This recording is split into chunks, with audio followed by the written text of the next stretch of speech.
Hello dear students, जय हिंद, वंदे मातरम। स्वागत है आप सभी का आपके अपने चैनल फिजिक्स टॉपर्स एकेडमी में। मैं हूं गौरव सिंह और मैं आपके लिए लेकर आया हूं 12th क्लास की फिजिक्स, जिसका है चैप्टर नंबर 2 और इस चैप्टर का नाम है गॉस थ्योरम। ठीक है, और इसमें है आज हमारा पार्ट नंबर 2। पार्ट नंबर 1 मैंने आपको पिछली वीडियो में कराया था। अगर आपने वो वीडियो हमारी नहीं देखी तो मैंने लिंक दिया हुआ डिस्क्रिप्शन में, आप उसको ठीक है क्लिक करके आप हमारी पहली वीडियो पर पहुंच सकते हैं, पार्ट नंबर 1 पर, जिसके अंदर मैंने जो आपको कराया था वो कराया था इलेक्ट्रिक फ्लक्स। इलेक्ट्रिक फ्लक्स क्या है, अगर आपको इलेक्ट्रिक फ्लक्स आता है तो ही हमारा यहाँ से आज का ये गॉस थ्योरम जो टॉपिक है ये समझ में आएगा। ठीक है, तो इसको समझने के लिए आपको पहला वीडियो हमारा समझना बहुत ज़रूरी है। इलेक्ट्रिक फ्लक्स क्या होता है उसको समझना बहुत ज़रूरी है, इसलिए आप लिंक पर क्लिक कीजिए और अब वहाँ से आप पहले हमारा इलेक्ट्रिक फ्लक्स वाला वीडियो देख लीजिए, उसके बाद आप इसको समझिएगा। ठीक है, देखिए क्या है, सबसे पहले देखते हैं टोटल इलेक्ट्रिक फ्लक्स। आगे ना इलेक्ट्रिक फ्लक्स, और आप जानते नहीं इलेक्ट्रिक फ्लक्स तो आपको समझ में कैसे आएगा, इसलिए पार्ट नंबर 1 में इलेक्ट्रिक फ्लक्स को मैंने अच्छे से समझाया, पहले आप उसी को देख लीजिए। तो electric flux through a close surface, यानी किसी एक क्लोज सरफेस से पास होने वाला हमें फ्लक्स फाइंड करना है। एक क्लोज सरफेस लेनी है, ठीक है, और उससे पास होने वाला हमें फ्लक्स फाइंड करना है। तो कितना फ्लक्स पास होगा, कैसे कैलकुलेट करेंगे कितना फ्लक्स पास होगा किसी एक क्लोज सरफेस के अंदर अगर कोई चार्ज रखा है तो उससे कितना फ्लक्स पास हो रहा होगा। इस चीज को बताता है गॉस थ्योरम, इसी चीज को बताती है गॉस थ्योरम। ठीक है, समझिए जरा कैसे। जैसे सपोज करो ये हमारा पॉइंट O है और इस पर सपोज करें हमने +Q चार्ज रख रखा है।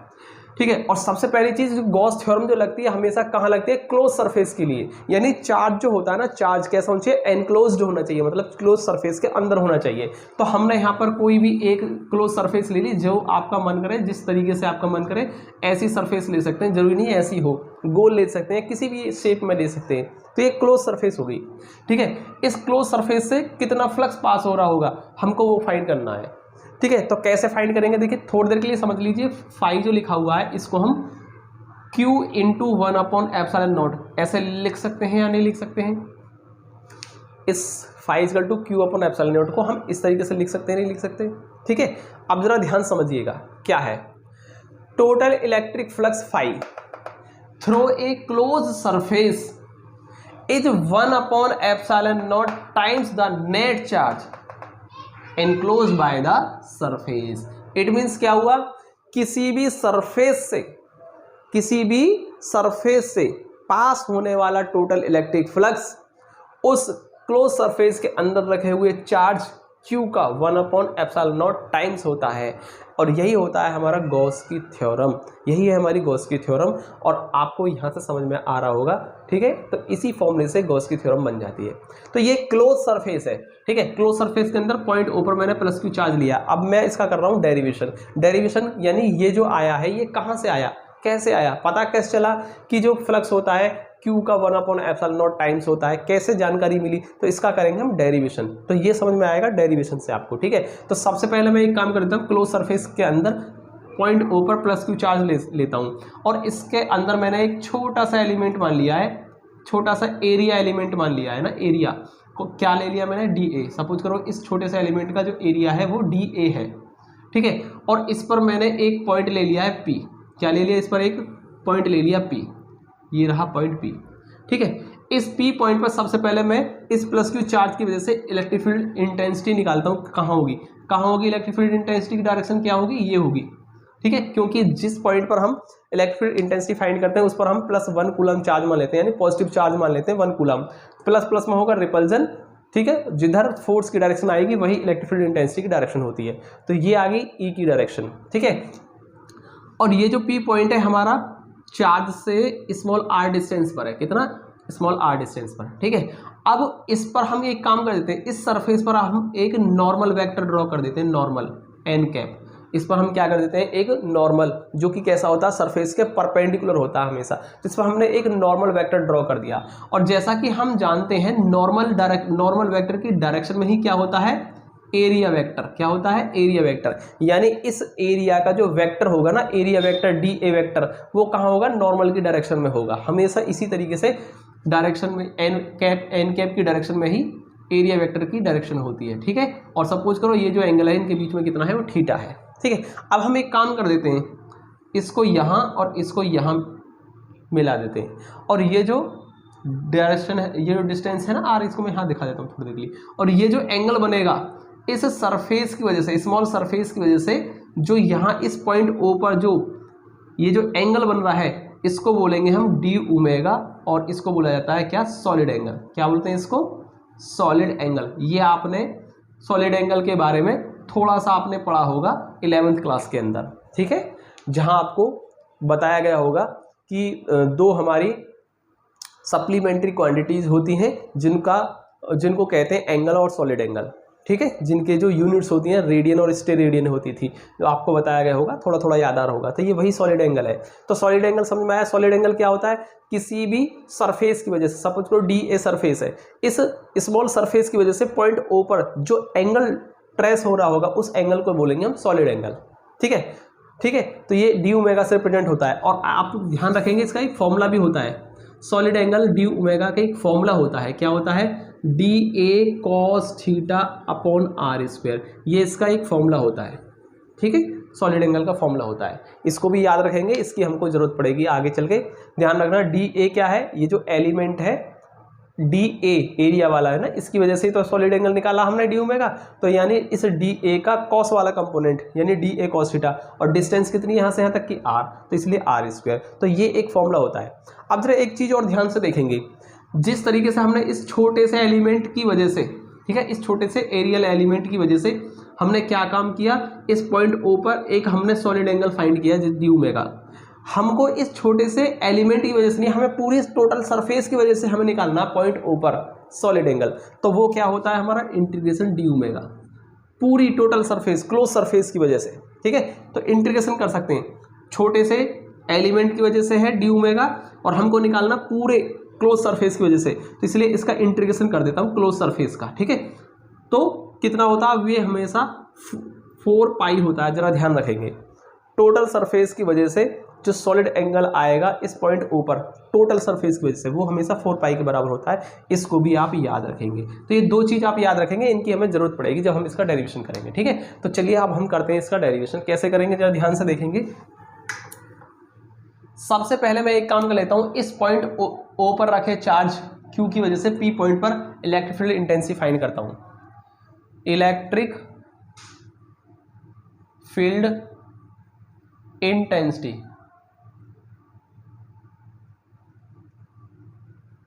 ठीक है, ड्यू टू चार्ज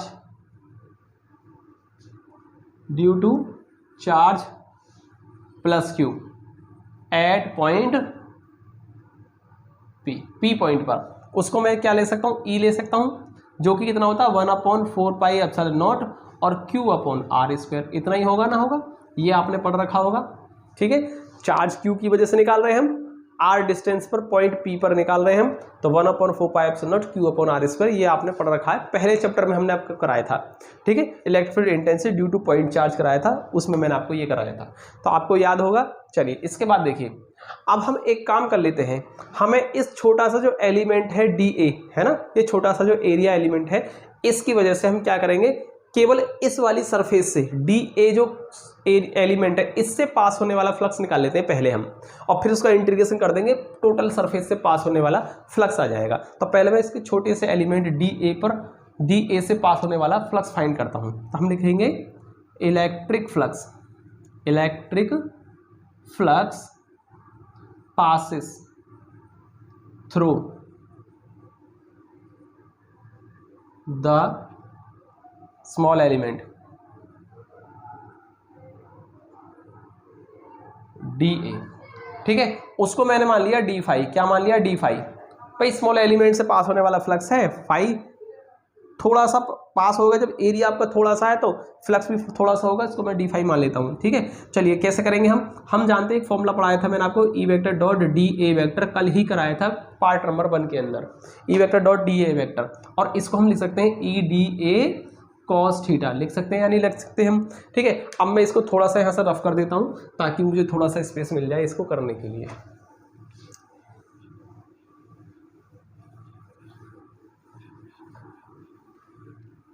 देखिए क्या होगा, डी फाई बराबर हो जाएगा हमारा E D A cos theta. अब ई की जगह पर हम फर्स्ट इक्वेशन से वैल्यू पुट कर देते हैं, क्या होगा 1/4 pi epsilon naught Q upon R square, ठीक है, और इनटू क्या है हमारा ई आ गया, और डी ए कॉस थीटा क्या है, D A cos theta. I think आपको इतना समझ में आया होगा।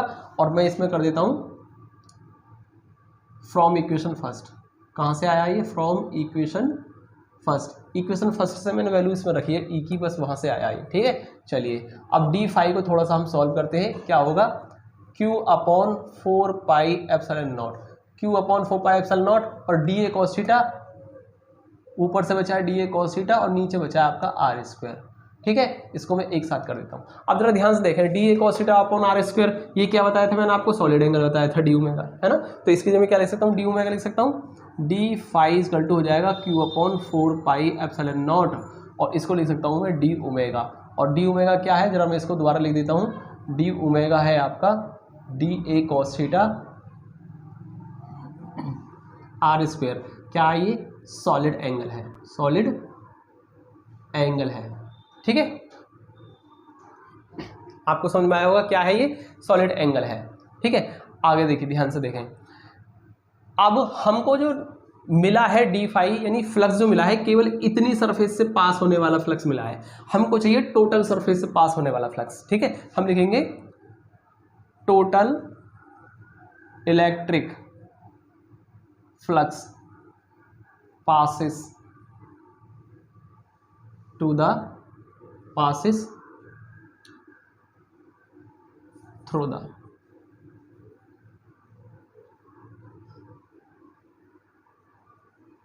ठीक है,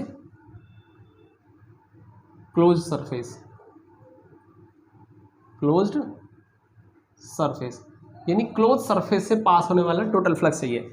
तो कैसे फाइंड करेंगे हम, ये जो आपका स्मॉल एलिमेंट डी ओमेगा से जो पास होने वाला फ्लक्स है डी फाई, इसका इंटीग्रेशन कर दीजिए, और सपोज करो टोटल फ्लक्स आ गया ना, तो इसको फाई मान लेते हैं हम, ठीक है।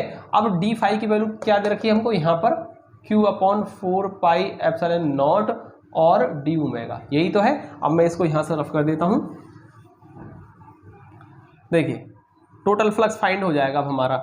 ये जो कांस्टेंट टर्म है इसको कर देते हैं हम बाहर, 4 पाई एप्सिलॉन नॉट, और ये बच गया हमारा D omega. Total close surface के लिए है ना, इसलिए मैं इसको ऐसे कर देता हूँ, ठीक है। क्लोज सरफेस के लिए हो गया, यानी टोटल इस क्लोज सरफेस के लिए हो गया, ठीक है। और अभी मैंने जस्ट आपको बताया था इंटीग्रेशन डी ओमेगा हमारा 4 पाई होता है, यानी टोटल सरफेस की वजह से जो पॉइंट ऊपर जो हमारा सॉलिड एंगल होगा, ठीक है, वो क्या होगा हमारा 4 पाई होता है। ये हमारी फिक्स होती है वैल्यू, ठीक है।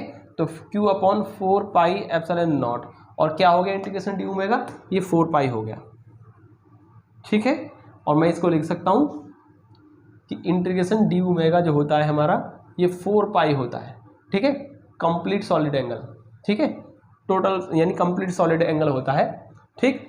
तो इसको हम लिख सकते हैं यहाँ पर, और 4 पाई से ना आपका ये 4 पाई कैंसिल, तो फाई बराबर कितना बचेगा जरा बताएंगे, ऊपर से क्यू बचा है और नीचे से एप्सिलॉन नॉट बचा हुआ है, और यही होता है हमारा क्या, गॉस थ्योरम। तो हम लिखेंगे दिस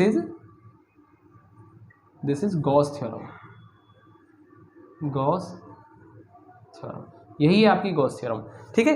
अभी थोड़ी देर पहले मैंने आपको बताया था टोटल फ्लक्स जो होता है किसी क्लोज सरफेस से पास होने वाला, वो क्लोज सरफेस के अंदर रखे हुए चार्ज क्यू का 1 अपॉन एप्सिलॉन नॉट टाइम्स होता है। आई थिंक आपको समझ में आया होगा, गॉस थ्योरम का डेरिवेशन भी आपने कर लिया है, ठीक है। और ये very very most important topic है, इसको कई बार आप रिवाइज करेंगे जिससे कि बहुत अच्छे से प्रैक्टिस हो जाए। अब इसके बाद ना हमारे आते हैं एप्लीकेशंस। गॉस थ्योरम की 4 एप्लीकेशन है, और चारों एप्लीकेशन में से एक एप्लीकेशन हर बार बोर्ड में जरूर आती है।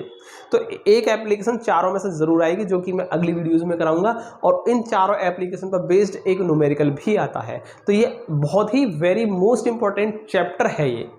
इस चैप्टर की हर चीज़ इंपॉर्टेंट है, चाहे वो इलेक्ट्रिक फ्लक्स हो, चाहे वो गॉस थ्योरम हो, चाहे वो उसके गॉस थ्योरम के सारे एप्लीकेशंस हो, या इसके न्यूमेरिकल हो, A to Z her cheese very most important है इस चैप्टर की। इसलिए इस चैप्टर को बिल्कुल इग्नोर ना करें, अच्छे से मेहनत करें और इसको तैयार करें, ठीक है। प्रैक्टिस करते रहें साथ साथ मेरे, और इसके नोट्स बनाते रहें एक अच्छे से आप, ताकि आपको एंड टाइम पर इसकी ज़रूरत पड़ने वाली है तो वहाँ आप इसका यूज़ कर सकें, ठीक है। तो चलिए मिलते हैं अगली वीडियो में। जय हिंद।